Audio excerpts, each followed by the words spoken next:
Now listen and answer questions 15 to 20.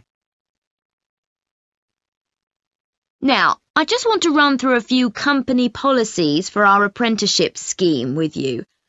Most importantly, the internet. As part of your job, you'll be doing some research online, so obviously you'll have unlimited access for that. But please don't use it for personal use. You'll have your own phones for that. Some of you have already asked me about flexible working. After your probationary 3-month period, some of you will be eligible for this, but it will depend on which department you're in and what your personal circumstances are, so please don't assume you'll automatically be permitted to do this. I want to make sure there's no confusion about our holiday policy. Apart from any statutory public holidays, we ask that you don't book any holidays until after your 6-month apprenticeship has finished. Time off should only be taken if you are unwell.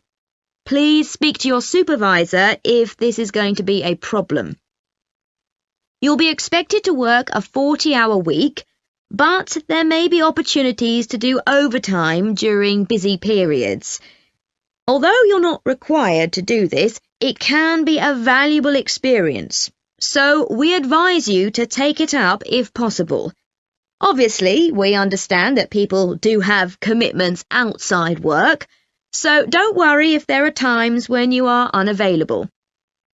As you know, we don't have a formal dress code here. You may wear casual clothes as long as they're practical. And the only restriction for shoes we have is on high heels for health and safety reasons. Comfortable shoes like trainers are preferable.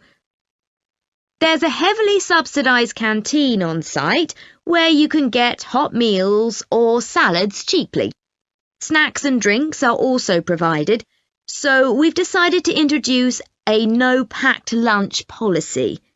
This is partly to encourage healthy eating at work, and partly to stop people from eating at their workstation, which is unhygienic.